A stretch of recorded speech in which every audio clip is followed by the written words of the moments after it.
السلام عليكم ورحمة الله. ازيكم احلى متابعين؟ ان شاء الله تكونوا بخير. اولا كده انا عايزه اشكر كل واحده او كل حد اشترك في قناتي، بجد انا مش عارفه اقول لكم ايه بجد. انا عارفه ان انتوا اشتركتوا يعني اللي هو كجبر خاطر وكده، ان شاء الله ربنا يكبر بخاطركم باذن الله يا رب.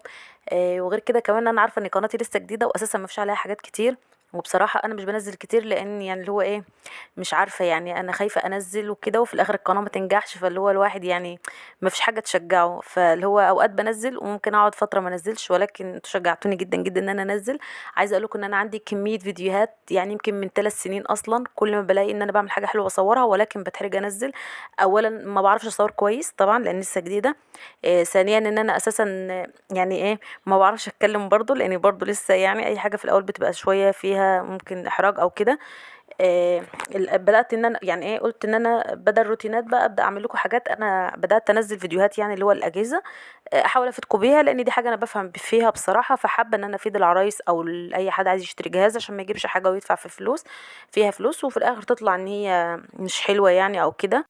ولكن لما لقيت كومنتات بصراحه وحاجات كده يعني بجد بجد حاجات تفرح كده، اساسا شجعتوني ان انا اعمل روتينات، بقيت عايزه اقوم اعمل يعني اعمل لكم روتين ممكن ساعه مثلا.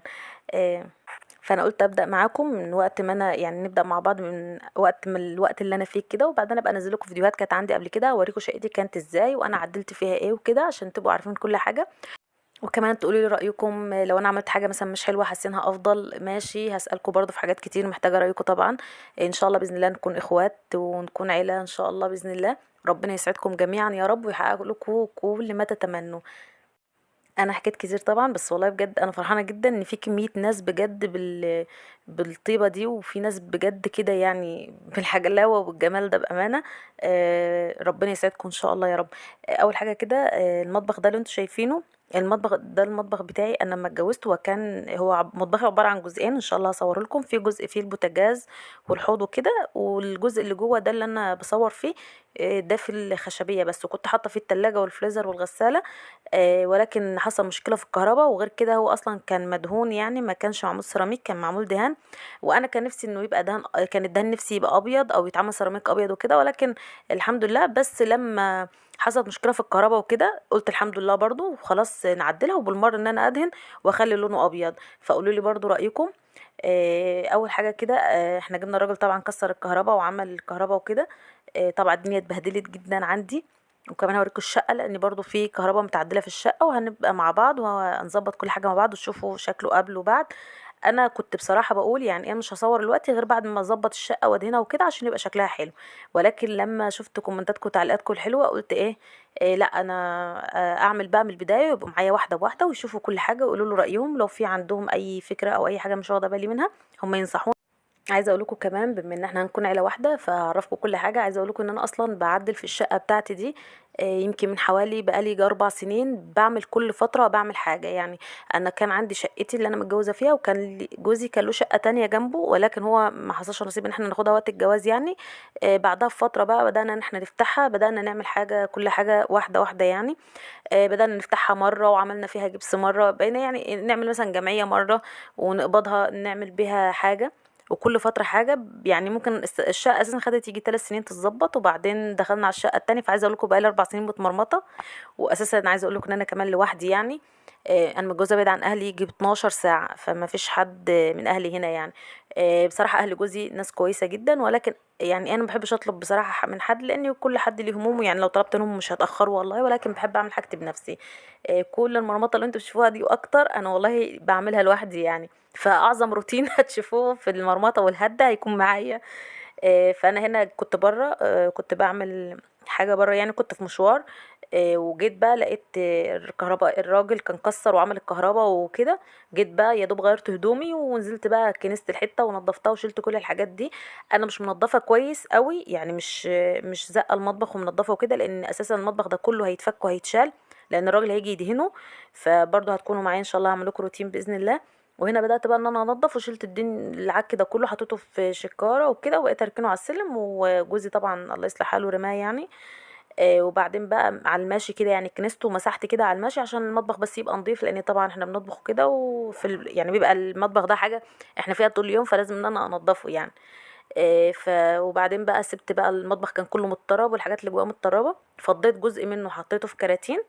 وجزء تاني في حاجات انا بستخدمها خدتها بقى غسلتها كده على السريع، وبعدين ايه حطيتها في المطبخ تاني لغايه اما يجي الراجل، ان هو كان المفروض ميعاده بعد شم النسيم باسبوع، يعني خلاص ان شاء الله باقي له كام يوم ويجي. هبدا بقى ان انا افك انا وجوزي. قلت انزل لكم بس كل حاجه على اجزاء عشان الفيديو مبقاش طويل قوي. هنا برضو الاوض عندي كان برضو فيها نفس الحكاية، فكان في كهرباء يعني وفي سلك كان المفروض يعدي، فبرضو بدأنا ان احنا نكسر حاجات. هيجي الراجل برضو يلقطها كده ويدهنها وكده. الشقة دي بقى اللي انا بعمل فيها دي، الشقة اللي اساسا كنت لسه مجدداها من قريب خالص، ما كانتش كملت حاجة يعني. ولكن الصنايعية بصراحة اللي اشتغلوا لي ما كانوش عاملينها حلو، ولا كانت الكهرباء معمولة كويس ولا الدهان ولا اي حاجة خالص. فكانت الشقة صرفت عليها ودهنتها وظبطتها، ولكن كانت متبهدلة. فلما جه الراجل يصلح لي الشقة التانية اضطرينا ان احنا ندخل على الشقة دي اللي هي اللي انا بعمل فيها الوقت دي. هوريكم شكلها برضو بعد ما قبل ما انا اكسر فيها كانت ازاي وبعد ما دهنتها. فبدأت برضو دخلت عليها برضو بدأت اشيل الحاجات والعك اللي فيها برضو واكنسها وامسحها، لان احنا برضو بنقعد فيها يعني. ونضفتها وكده لغايه برضو ما الراجل يجي يدهن اشيل كل حاجه. فان احنا هنضطر ان احنا نعمل جزء جزء عشان ما يبقاش الشقه كلها مبهدله، مش هنلاقي مكان نقعد فيه. وهنا برضو بدأت اشيل كل حاجه، وبرضو بنحطها في شكاير كده وبنرميها. عايزه اقولك حاجه برضو، يعني بصي طبعا احنا بنشوف حاجات كتير على النت طبعا، وكل شويه حاجه بتطلع موضه وكل شويه بقى تغييرات وكده. اي حد طبيعي يعني اي حد بيشوف الحاجات دي بيبقى نفسه ان الحاجه دي تبقى عنده، ولكن طبعا مش كل الناس ظروفها تسمح ان هي يبقى عندها الحاجه دي. فانا من الناس اللي يعني ايه عندي امل في ربنا يعني غير عادي، اللي هو عندي ثقه في ربنا رهيبه ان انا هبقى عندي كتير وهبقى عندي احسن حاجه وهقدر اعمل وكده. في بداية ما انا بدأت افتح الشقة عايزة اقول لكم والله ما كانش معانا اي حاجة يعني تسمح ان احنا نعمل كده. فبدأنا نعمل جمعيات بسيطة ونعمل حاجة بحاجة بحاجة، والحمد لله يعني وصلنا لمرحلة حلوة برضو ما كناش نتوقعها الحمد لله. فعايزة اقولك يعني ايه ما تيأسيش، اعملي اللي تقدري عليه. اي حاجة بسيطة هتغيريها والله هتغير من نفسيتك وهتغير من مزاجك وكده. برضو وانا هنا بعد ما نضفت الحتة وكده زي ما قلت لك انا كنت بره، فجيت بقى على طول على الحته نضفتها وقلت بعد كده اطبخ بقى، لان ما كانش ينفع اعمل اكل والحته مبهدله بالطريقه دي ما كنتش هعرف اعمل حاجه. فالعيال كانوا طالبين مني مكرونه بالبشاميل، فقلت اعملها لهم على السريع حتى من غير اي حاجه جنبها. وكمان اساسا انا بفضي يعني المكرونه المفروض انا بجيب مصفى بحطها في طبق او في الحوض واصفي المكرونه عشان تتصفى كويس. انا هنا ما كانش عندي وقت اعمل اي حاجه، كان الوقت متاخر والعيال كانوا خلاص جعانين، وكنت اصلا قاعده انضف في الحته، فما كانش بصراحه عندي اي حاجه اي وقت ان انا اقعد اظبط في الاكل وكده. بس ولكن هي طلعت الحمد لله والله جميله واتاكلت ما شاء الله كانت حلوه يعني. وهنا عملت بقى المكرونه دخلتها الفرن وسبتها بقى شويه يا دوب يعني خدت وش، وبحط عليها الجبنه الموتزاريلا. انا ما بحبش الموتزاريلا تاخد لون، يا دوب بتسيح وبطلعها لان العيال بيحبوا الجبنه تكون بتمط يعني كده، ياخدوا قطعه المكرونه تبقى بتمط كده. ودخلتها الفرن. طبعا الموضوع اليوم كان مرهق جدا ومتعب جدا، ولكن دايما اول ما ببدأ في اي حاجة بقول هو يوم هيعدي يعني، فهو لازم بقى خلاص ما ينفعش اخلي حاجة لبكرة عشان ما افضلش طول اليوم شايلها هم بكرة. لا هو يوم هيعدي. نظفت الحتة زي ما انتوا شفتوا، وشلت الحاجة من المطبخ دخلتها الاوض في كراتين هبقى اوريها لكم. وبعدين بقى نضفت الحوض غسلت المواعين طبعا اول حاجه، والبوتاجاز بصوا البوتاجاز والحوض دول عندي لازم يتغسلوا يوميا، لازم يبقوا نضاف يعني مهما كانت الحته متبهدله هما لازم يبقوا نضاف. ببقى انا بطبخ واقعد اغسل فيه، وده هو كده بالمرحله اللي انتوا شايفينها دي كان متبهدل موت كده، وقصد اصلا قاعده بطبخ وانا متضايقه، ولكن ما كانش في وقت العيال جعانين يعني لازم ان احنا ننقذ الموقف مش مشكله. البوتاجاز بقى بعد الاكل، الخلاط والحاجه اللي جوه كلها كانت متبهدله. جوزي طبعا يعني الراجل جاله فما عرفش يشيل كل حاجه، ساب الحاجه جيت لقيت الحاجه متبهدله. الخلاط طبعا غسلته كويس. الخلاط ده عايزه اقول لكم بقاله معايا يعني ما شاء الله 8 سنين. فشايفين الفرشه اللي انا كنت ماسكاها في ايدي دي بصوا بتخليه يعني بتنضفه موت. خلي ايدك دايما في الحاجه هتفضل دايما معاكي نظيفه وجديده. يعني هي مش هتاخد منك دقيقتين، ولكن لو انت اهملتيها يوم والتاني والتالت هتاخد منك وقت طويل عما تنضف وهيبقى شكلها مش حلو. كمان عايزه اقول لكم شايفين الحلل اللي بتبقى لها من جوه مسامير دي، حاولي ما تجيبيش حلل بالطريقه دي لانها مرهقه جدا في التنظيف، ولو عندك اعمليها بالفرشه دي بتنضف جدا. وهنا كنت خلصت الحوض وعملت بقى واتغدينا الحمد لله، وعملت كوبايه عصير شربتها لان كنت اليوم كان جاب اخره. وغسلت البوتاجاز برضو مسحته للعلم ان هو لسه هيتوسخ تاني اساسا. وشلت بقى كل حاجه في المطبخ زي ما قلت لكم حطيتها في كراتين دخلتها اوضه تانية، لان احنا اتفقنا مع الراجل ان هو يدهن لي المطبخ الاول وانظمه وارتبه، وبعدين ابقى يطلع يعمل لي بقيه الاوض والحاجه دي. وهنا بدات اشيل كل حاجه وكده. المطبخ بصوا شايفين الحته الجزء اللي فيه البيانو بتاع المعالق ده، نصيحه محدش يجيب شنط معالق، محدش يجيب بيانو والحاجات دي برضو بالناس اللي بتسمعني. انا الجزء ده كان يعني ايه بالنسبه لي عامل عقبه كده، فجبت الراجل اللي انتوا شايفينهم كانوا واقفين دول، كانوا بيقصوا لي الجزء اللي هو كان محطوط في البيانو ده، لاني ما كنتش بعرف استفاد بيه ابدا، والمطبخ بتاعي كمان اللي هو الخشبيه نفسها ضيقه شويه، فما بعرفش استفاد بحاجه خالص، ببقى محتاجه اماكن واسعه، فشلتها وبخليها كلها بقى كده، يعني حسيتها هتبقى افضل.